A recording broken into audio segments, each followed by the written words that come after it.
It all depends. Once again, allegedly, Arsenal reportedly willing to sell Partey to replace him with João Paulinho of Fulham. Kai Havertz has spoken about confidence he got from the Brighton game. Your confidence always goes high when you score and contribute. That's the same with me. I'm happy. And now it's about being consistent with it regularly, week by week, and trying to keep that form going. It was a tough game against a good team. I think we should have scored some goals in the first half, but we talked about some things at halftime and made it a bit better. We always do some adjustments, of course, but he said we need to keep on going, score a goal, and get a good feeding out there. We also started the second half very well, had a couple of chances, and sometimes set pieces are important. Scored from it, and sometimes it opens the door in the game. Today it did. We're all delighted. He then said, it's always nice to see when you're on top, but it's too early to talk about this. We need to look at it game by game. Next week is another tough game. We're going to prepare well for it and hopefully win and enjoy the Christmas break. We all believe so. Big up yourself, man. Hit the likes. Always a great stream, people. Please, Desmond, appreciate that. Did we put a buyback clause on the Ryan deal to Sociedad? Didn't we only get him on loan? So, Matt Ryan, assuming you're talking about that, it's irrelevant what we was doing in that regards. Mikel Arteta also spoke after the game, people. And he said on the win, outstanding, incredible, big compliment to the team and to the players. I think we had an incredible performance against the top team, which I have liked how we've kind of stifled Napoli, Aston Villa, and also Brighton, regardless of how the results gone. I think we fully deserve to win the game. I have to praise them because I know how difficult it is and what Brighton do to teams. We didn't allow that to happen. I'm super happy. He bigged up Odegaard, who showed out for his birthday. He wanted to celebrate his beautiful birthday in a great way, and he's done it with a win. Probably going to get pregnant after that, isn't it? Like 9 months, Odegaard's going to be a dad. With a huge performance, the way they play, the way they press sheeples, they go man to man, and you have to be so good, so accurate, so precise, so intelligent to do what we have done today. We've done it. Then he said, absolutely, we had to be patient, but at the same time, we had to be really determined against this team. Maybe you can have certain doubts. They start to open you up. They start to frustrate and dominate with the ball. We didn't allow that to happen today. We showed a lot of maturity and a lot of intelligence. This game against them required us to be really intelligent in certain areas. We've done that in a really good way. Regarding illness, we have some issues in the camp with Jorginho as well. We have another issue. So we now have 5 or 6. We need players. We need players. Edu, get on the blower. On not taking our first half chances, yes, but we generate more. The probability of scoring is higher. That's the only thing we can focus on. We have great players who can define matches and who can finish actions. Today, we needed too many chances, especially in big spaces. We needed too many situations to kill the game. And that was the fear, especially after half time, that it'd be one of those days. The moment you give something to this team, they're going to take it. He then obviously bigged up Havertz and said his confidence is growing and he feels he's more secure on the field. The fact he scored one helped to score the second one. It's 4 in 7 games now, and he should have scored a header today. Amen, he should have, as well, in a really good position. But overall, his performances, the intelligence he shows on the pitch, the aggression, how he works defensively, it's really good. On removing the handbrake from this team, which some claim, I don't know about the handbrake. Hopefully, I don't transmit to them to play with a handbrake. But when you have 10 players defending in a space of 22 meters, you cannot run. If you run off the pitch, and when you play a team that allows you space, that wants to go man to man, there are huge spaces opening. If you do the right things, then we can run. And we're a really dangerous team then as well. I think the team is clicking because they're experiencing more and more together. When you talk about Kyle Declan, they have played more games with us now. They understand certain things much quicker. It's easy to adapt in games because they get it. And I don't think anybody has any complaints on that, people. Again, keep running up the lights, keep your predictions and talking points and everything. Wesley, appreciate that. Now, we had Matt Ryan, apologies, on loan. In my opinion, Solanke ain't what we need. Havertz can do his job. I'd rather go for someone like Osimhen, but might have to swap Jesus plus cash. For me, regardless of a new striker coming in, Jesus has to stay. You're a perfect player for us. You know, there will be injuries. And even if you sign Osimhen, he's had 14 injuries. You know, we're going to need Jesus. So Jesus, in my opinion, still has a role to play. You might be on the bench a lot more. You might not be one of the first names on the team sheet. You might have to play off the left or potentially off the right if Saka's not there a lot more. But I wouldn't be happy with cash plus Jesus. Just buy Osimhen or any other striker properly. And if Solanke's coming in to replace Eddie, I'm for that. You know, I'd love to be proven wrong. Solanke comes, he becomes the bee's knees, one of the best strikers in the world in the league. But I have my doubts as to whether he's really the guy that's going to move the needle because he ain't got the strongest of CVs in that, if I'm completely honest. On this win, showing how the team has developed since losing to Brighton last season. I think we had a really good first half last season as well. We should have scored 1 or 2 goals, but we didn't. That was my concern today at halftime as well. But last season, when we conceded the first goal, the team went down because we didn't have that belief. Today, we showed a real determination to beat them from the beginning to the end. We have managed to do that. Amen. On our proficiencies from set pieces, having two players is a factor, even though one of the shortest in Jesus bagged in it. The height is really important on set plays, true. The takers are getting better and better. And I have to admit, I didn't expect to score a set piece against Brighton because I know we're a taller team, but, you know, Dunk was a Spartan yesterday, and I feel sorry for him that Martinelli and Jesus skilled him up and he lost, but he was an absolute Spartan. If Brighton want to let him go on the cheap, I'll have him in our squad. Probably won't play on a regular basis, but easily.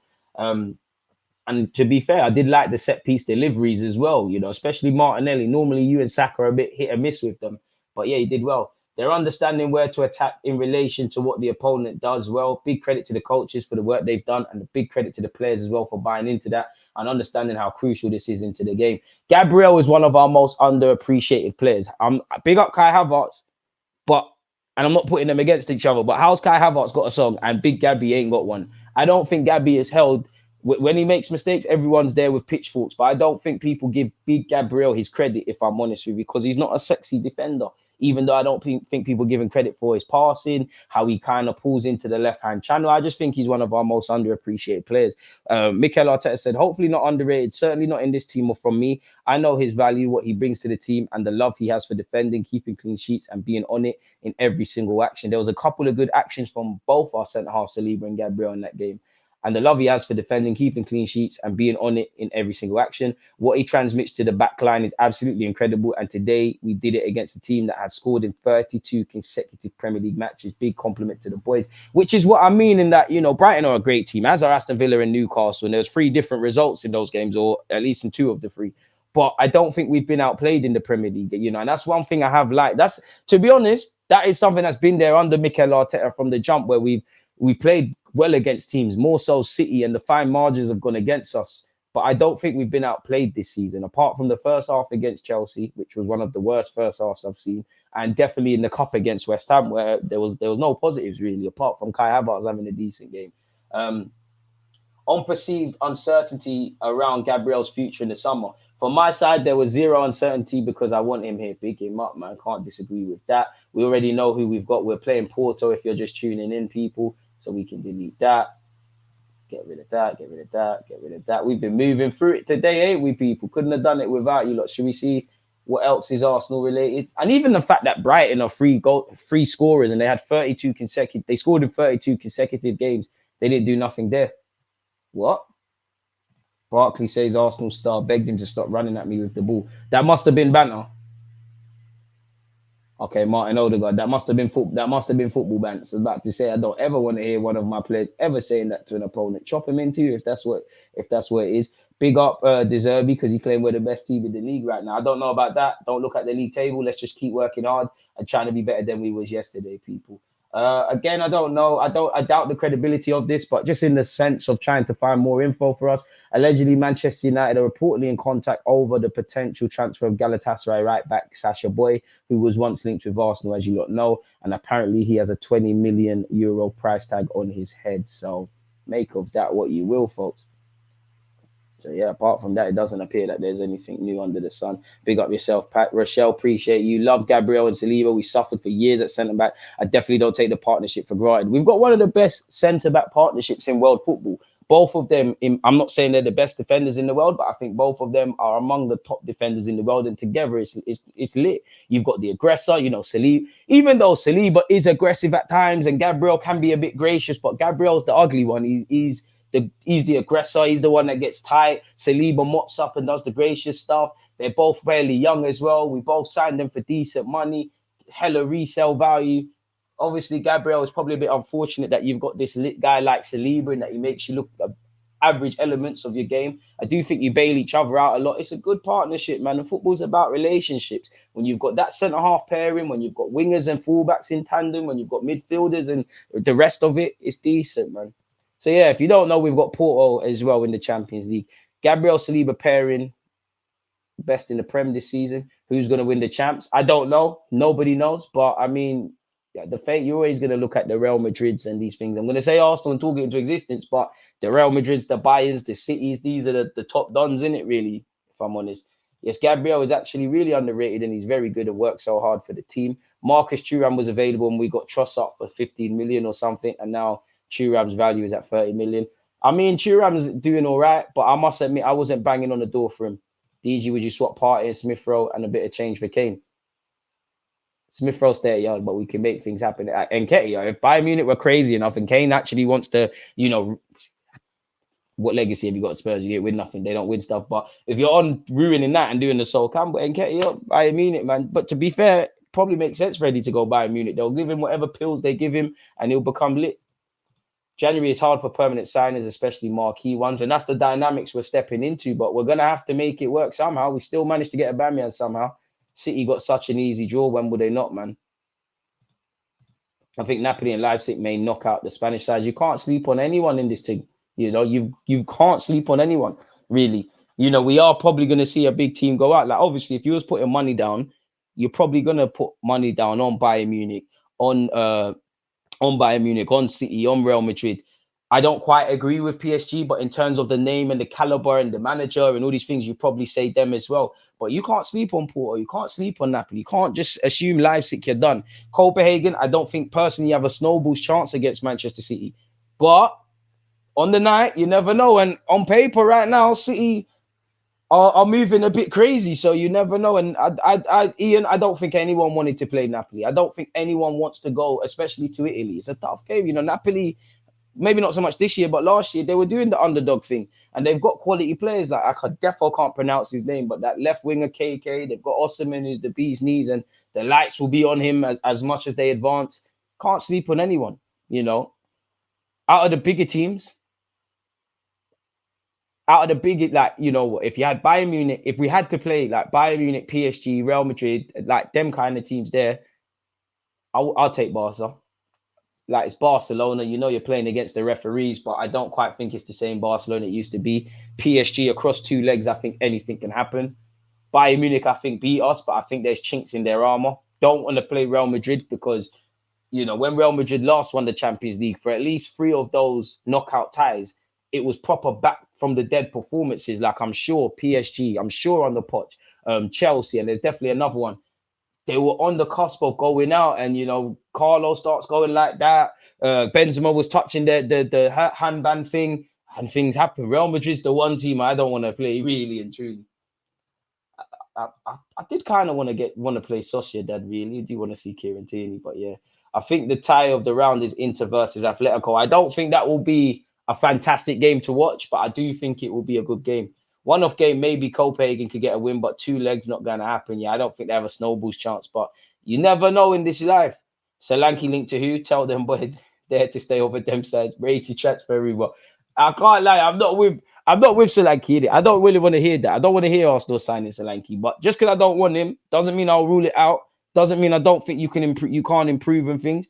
And Mikel Arteta's not a miracle worker. He gets things wrong, but I wasn't against Benjamin White or Ramsdale, but not everybody was moved by those signings, and it worked. I won't quite say Kai Havertz has worked, but it's working, so I'll give him the benefit of the doubt. And if he's coming to be a squad player, if Solanke's coming to be the serious Don, then Arteta, I think that's a bigger job than Kai Havertz, because at least Kai can play centre mid and maneuver. Strikers, it's almost an impossible job in that you score for strike. There's some out there that will get 20, 30 goals. People say, oh, he's only got 2 assists though. If you do the Gabriel Jesus stuff, where you're not really a strong guy in terms of goal scoring, but you do all the others, then people talk about your goals. So it's almost an impossible job. And the hardest thing to do in life, or in better yet in football, I believe, is to make the right decision. Pass when you need to pass, shoot when you need to shoot. But also think it's scoring goals. Strikers have the hardest job, but they've also got the best job because they can stink up the place for 89 minutes. They score in the 90th. They're heroes. Goalies can make 20 saves. The 21st goes in. Nobody cares about the rest, did it? Or someone like Lewis Dunk had a Spartan of a performance yesterday against us, but we won 2-0. Bournemouth got packed.